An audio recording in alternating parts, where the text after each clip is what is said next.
10 days after a tornado tore across Bell Creek, Kansas, 24-year-old Hannah Mercer drove red survey stakes into the best ground her family owned. The south field should have been planted from fence line to fence line. Every acre mattered that spring. The farm was carrying more debt than it had in decades. The previous corn crop had scorched beneath August heat, and half the machine shed still crouched beneath blue tarps where the storm had peeled the metal roof away. Yet Hannah was marking 21 acres that would not grow corn at all. Her lines curved across the field, cutting against the straight rows her father had planted for years. Some widened near shallow depressions, others swept toward the farm pond before vanishing behind a low rise. From the cab of a passing pickup, the pattern looked almost careless, as if someone had dragged a finger through a map of the farm without understanding how machinery moved across a field. But Hannah kept returning to the same stakes, kneeling beside them, checking grade, then shifting one a few feet before stepping back to study the slope again. By noon, Earl Benson's faded Ford had crawled past the property 3 times. Earl farmed the ground across the county road. He was 58, broad through the shoulders, silver at the temples, and had known Hannah's father since both men were teenagers. 8 months earlier, he had helped carry Samuel Mercer's casket. That history did not make him trust Samuel's daughter with 286 acres. When Earl finally stopped at the fence, Hannah was checking grade with a borrowed laser level. He watched her for several minutes before asking whether she understood how much good ground she was taking out of production. Hannah told him she did. Earl glanced toward the storm-damaged machine shed. A loose corner of blue tarp snapped above it in the wind. Then he looked back at the stakes and reminded her that grass did not make a loan payment. Hannah pressed another stake into the soil. 2 days later, she rented a worn trencher and carved shallow channels along the curves.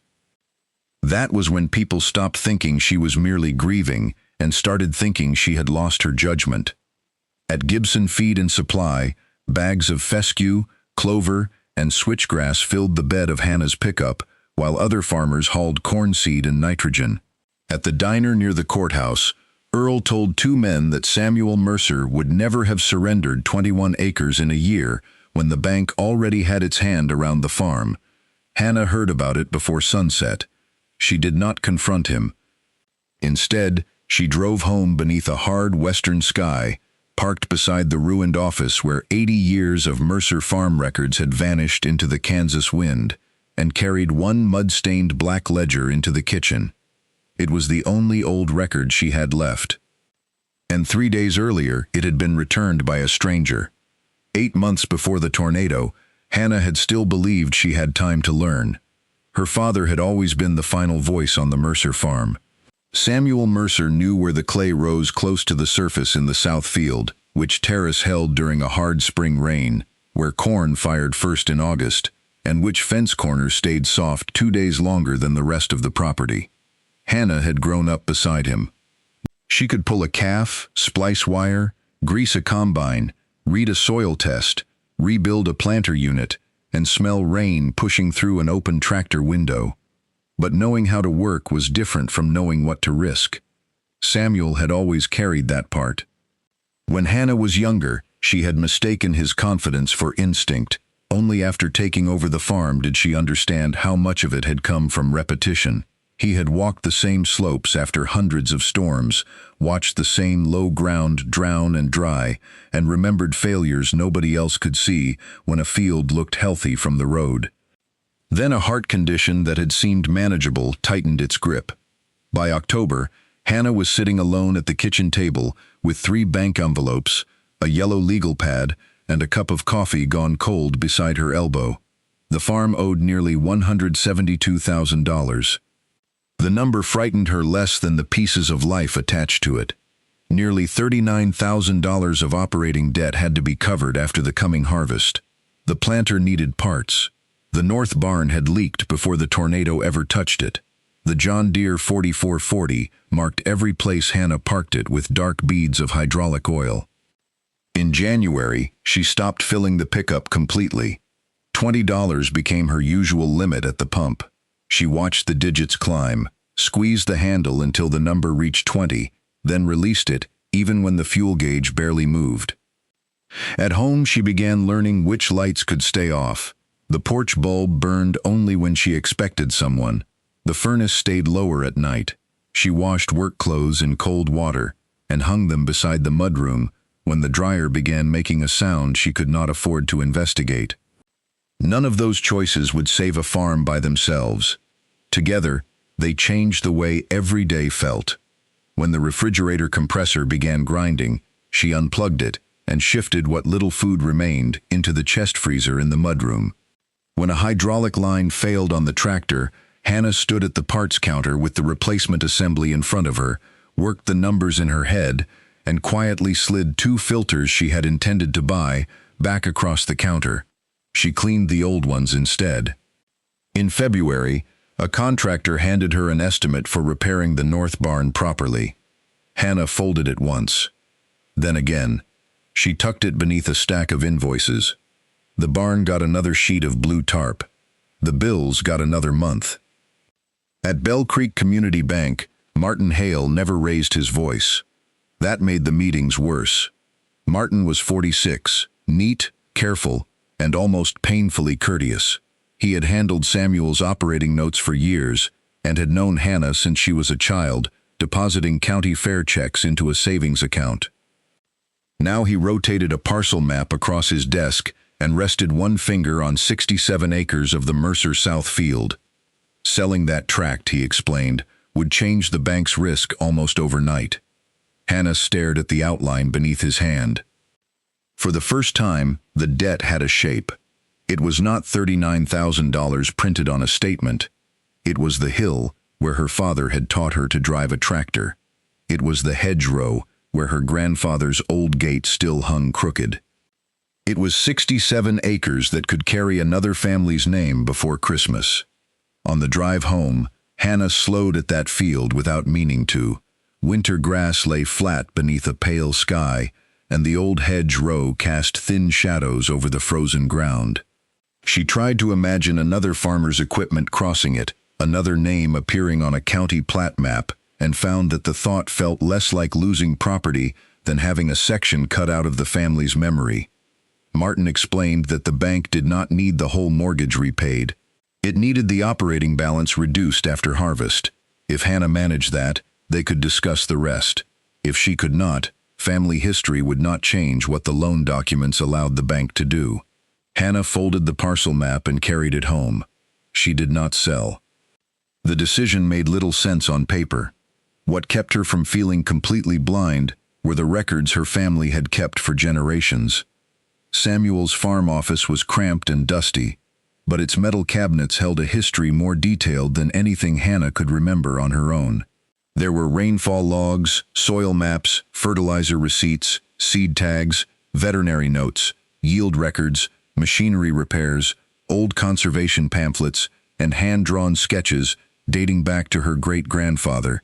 On winter nights, Hannah read them at the kitchen table. The papers did not give her instructions. They gave her patterns.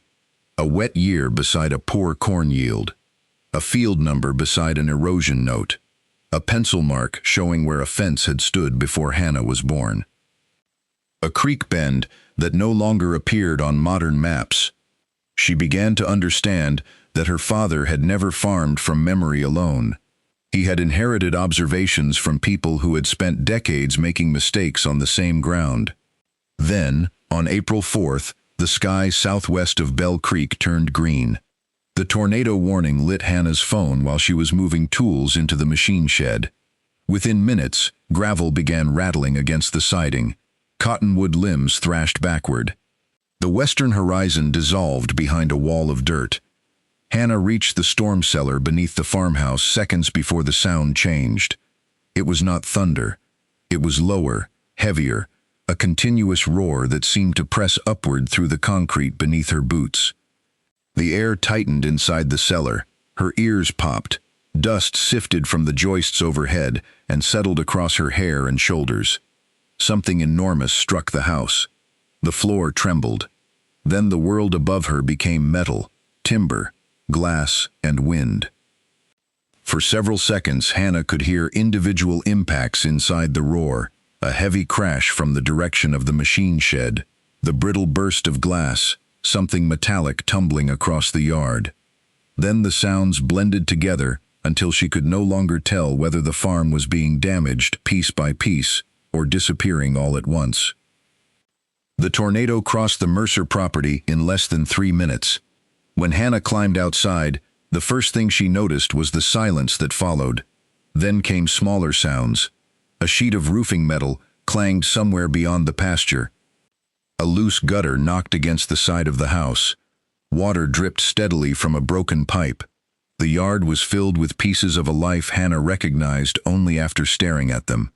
Sheet metal had wrapped itself around a hedge tree. A grain auger lay twisted beside a fence. The machine shed had lost half its roof. One wall of Samuel's office had collapsed. The filing cabinets remained inside. The papers did not. Hundreds of pages were scattered through the yard and beyond it, lifting whenever another gust crossed the property. Some plastered themselves against barbed wire. Others spiraled high enough to clear the cottonwoods and disappeared east. Hannah chased them until darkness. For 2 days, she searched road shoulders, drainage ditches, wheat fields, and fence lines. A neighbor returned a fertilizer record from 1996. A county worker found 3 pages from an old rainfall notebook beside a culvert. Earl Benson brought over a mud-stained envelope containing machinery receipts and stood awkwardly on the porch while Hannah examined every sheet. Almost everything important was gone. 3 generations of observation had been reduced to scraps, drying beneath soup cans on the kitchen table. On the 3rd night, Hannah walked into the ruined office with a flashlight. The wind had dropped, but the blue tarps over the machine shed popped and sagged outside like something breathing in the dark. She found one drawer still jammed inside a bent filing cabinet. Hannah pulled until the metal edge tore the heel of her hand. When the drawer finally lurched open, it was empty. Something inside her went with it. For months, she had treated grief like another farm chore, something that could be contained by getting up before daylight and remaining useful until exhaustion made sleep unavoidable. That night, it caught her. Hannah lowered herself onto the plywood floor among broken glass and insulation, pressed her bleeding hand against her jeans, and cried until every breath hurt. She cried for Samuel. She cried because the bank wanted land she had promised herself she would keep. She cried because the roof was gone, the records were gone, planting season was coming, and every decision now belonged to someone who suddenly felt 24 years old instead of capable. For several minutes, she wanted someone else to own the problem. She wanted Earl to be right. She wanted to sign away the South Field, pay the bank, move somewhere with a paycheck that arrived whether it rained or not, and never again wake before dawn wondering what machine, crop, animal, bill, or piece of weather would fail next. When the crying stopped, Hannah remained on the floor. Nothing had changed. That was the worst part. Morning still came. 3 days later, an unfamiliar pickup rolled slowly into the driveway. The man who stepped out introduced himself as Raymond Cole. He was 67 and lived almost 14 miles east of Bell Creek. After the tornado, Raymond had found a black ledger wedged beneath woven wire fence in one of his pastures. The cover was swollen with rain, the spine nearly split, but the Mercer name was still visible beneath the mud. He had spent 2 days tracing it home. Hannah carried the ledger inside as carefully as if it were alive. The book covered the late 1950s through the early 1970s. At first, disappointment settled over her. One ledger could not replace 80 years. Then Raymond noticed the name written inside the cover. Leonard Mercer, Hannah's grandfather. Raymond remembered him. As a boy, Raymond had sometimes helped his father move cattle on rented pasture near the Mercer property. He remembered Leonard driving an old farmall beside broad grass strips that curved strangely through cropland. By the time Raymond was grown, most of those strips had vanished beneath straight rows. Hannah began turning pages. Her grandfather had tracked rainfall obsessively. Beside the largest storms were pencil notes showing where water entered fields, where it spread, where sediment settled, and where crops drowned. One year appeared repeatedly, 1958. After a series of violent spring rains, Leonard Mercer had drawn a map. Curved lines crossed nearly every field. They ignored roads. They ignored property boundaries. They followed elevation. Hannah spent the next morning outside, with the ledger sealed inside a plastic bag. The first mark guided her toward a faint depression in the south field. Decades of tillage had softened its shape, but corn residue from the previous harvest had snagged along one edge. She drove a spade into the soil. The texture shifted exactly where Leonard's map suggested it would. At another location, moisture-loving weeds formed what looked like a random patch until Hannah climbed into the bed of her pickup and studied the slope from higher ground. From there, the weeds became a curve. The curve matched the ledger. For the next week, Hannah hunted those lines across the property. She began to understand what she was looking at. The ledger was not showing her where water had gone in 1958. It was showing her where water still wanted to go. Modern machinery had straightened the rows. Low areas had been filled. Grass strips had been plowed because unused ground looked like lost income. But beneath decades of steel and seed, the farm still carried its old shape. Water remembered. That realization led to the red stakes. Hannah did not copy Leonard's plan blindly. She borrowed a laser level from the conservation district, checked present-day grades, opened soil pits, watched runoff after small rains, and shifted each route until the old map and the living ground agreed. She laid out grassed waterways through the most vulnerable areas, widened several shallow swales, preserved residue on steeper slopes, and reopened a low drainage route that fed toward the pond. 21 acres would come out of corn. When Earl Benson finally understood the plan, concern hardened into disbelief. He had watched Samuel survive bad years. To Earl, Hannah was making an emotional decision with ground she could not afford to lose. At the feed store, he said she was planting grass where money ought to be growing. Martin Hale was less dramatic.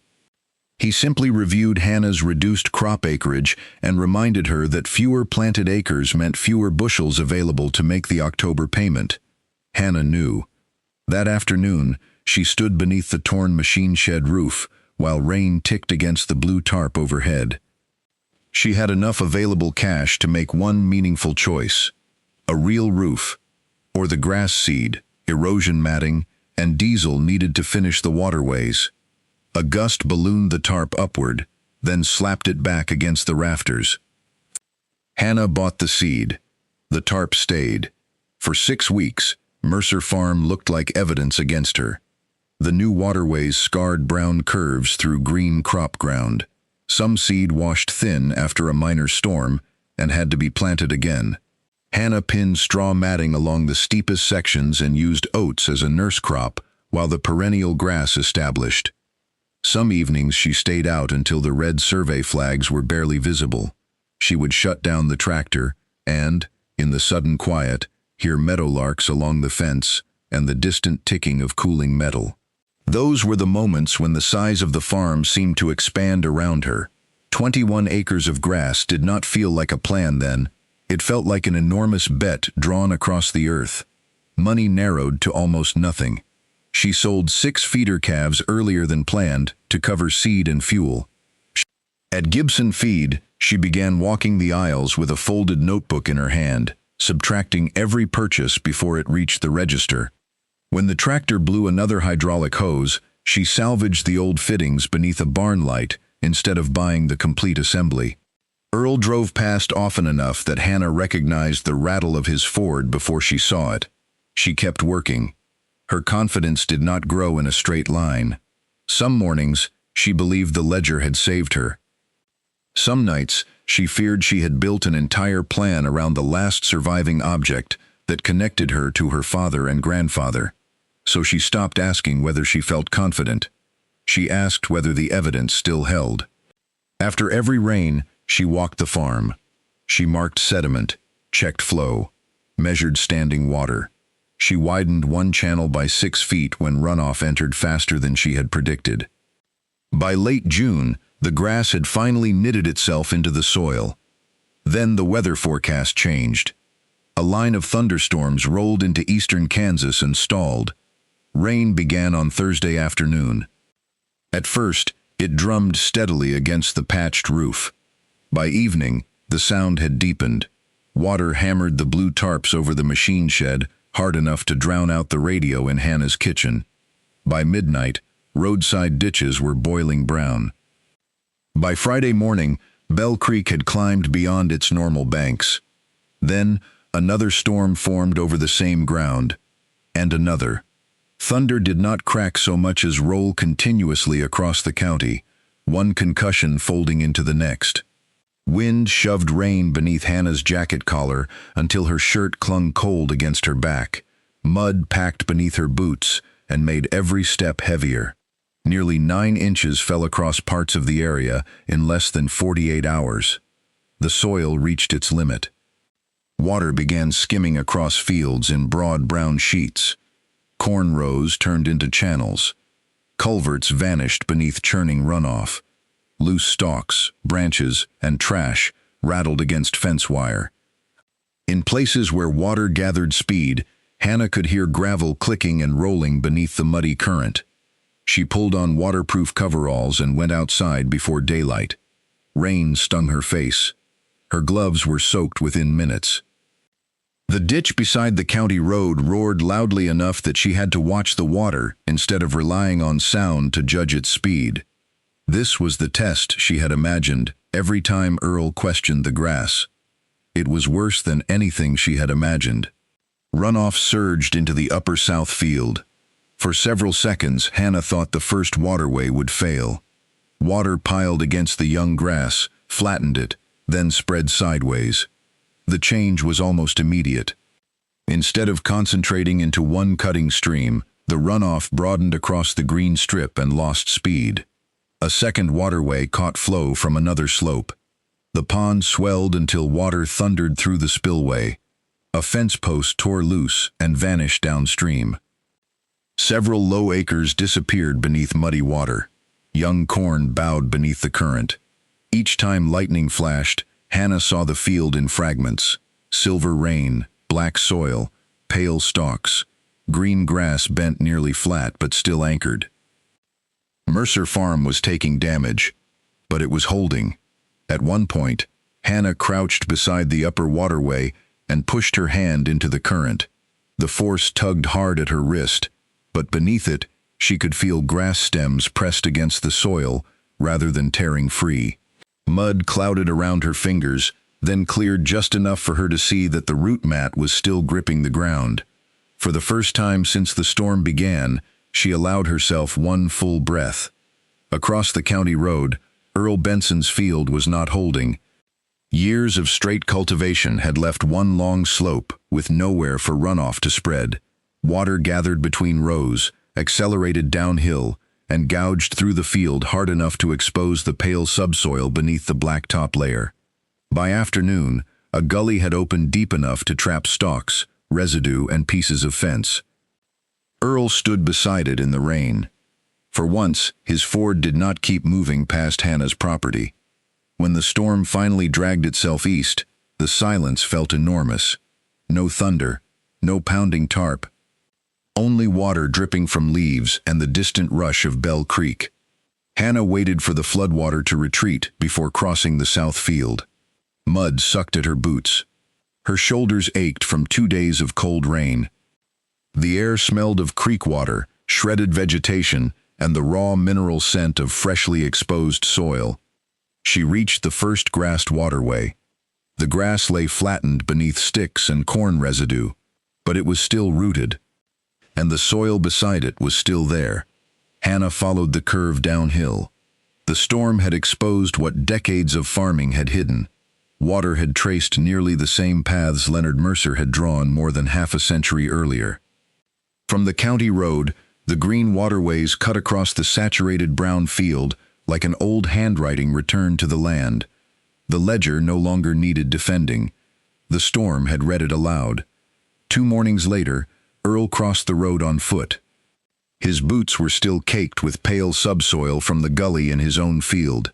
He did not look at Hannah's strips as wasted acreage anymore. He studied the flattened grass, then the intact soil on either side of it. When he finally looked toward his own field, the difference between the two farms was impossible to ignore. He asked Hannah to show him how she had found the old water paths. Hannah retrieved the battered ledger from the pickup. Together, they walked. The summer turned unexpectedly dry after the June storms. The waterways helped again, though more quietly. Slower runoff had allowed more rain to sink into the soil instead of leaving the property. Crop residue shaded vulnerable ground. Areas that had lost moisture quickly the previous year remained productive longer.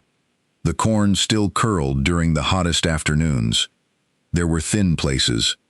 There were mistakes Hannah intended to correct the following season.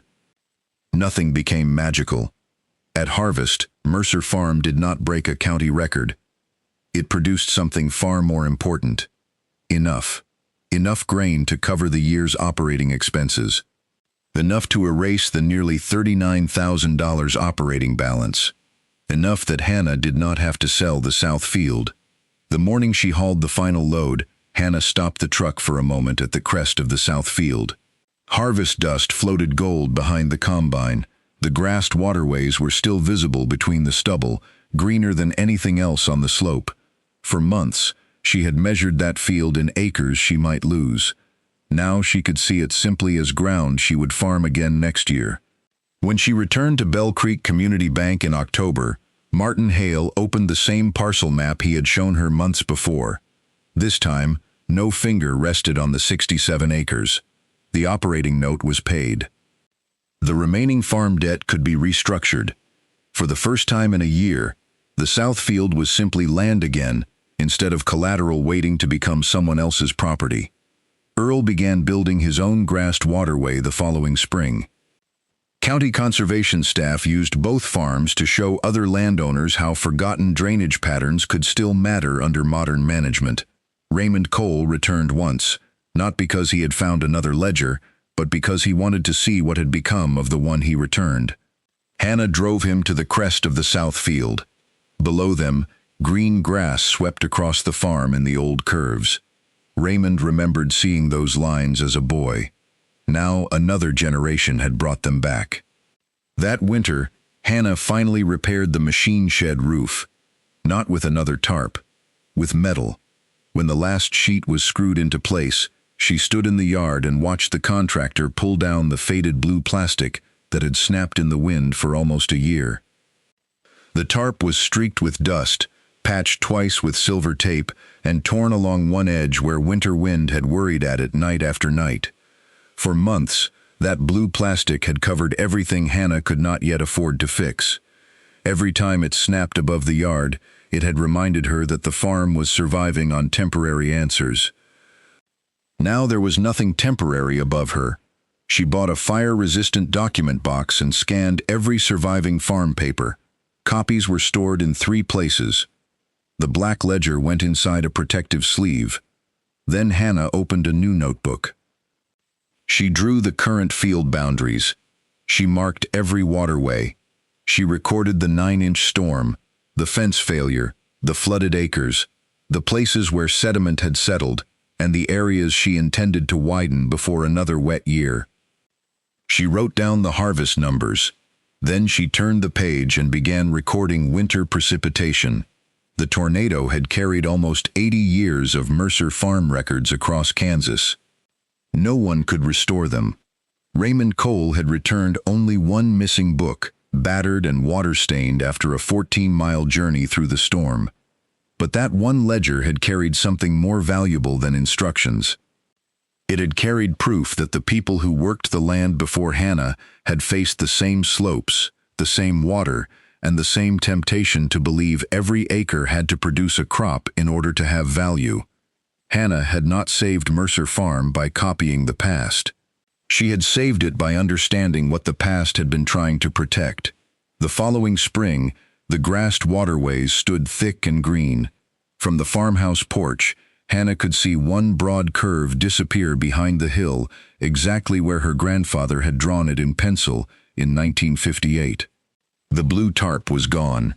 When wind crossed the yard now, there was no plastic snapping above the machine shed, no loose corner beating against the rafters. There was only the low rustle of new grass on the slope and the solid metal roof catching the morning light. Inside the house, the old ledger rested beside a new one. The first 80 years of Mercer records had been scattered to the wind. Year 81 remained. And this time, Hannah intended to make sure the land's memory would never depend on a single copy again.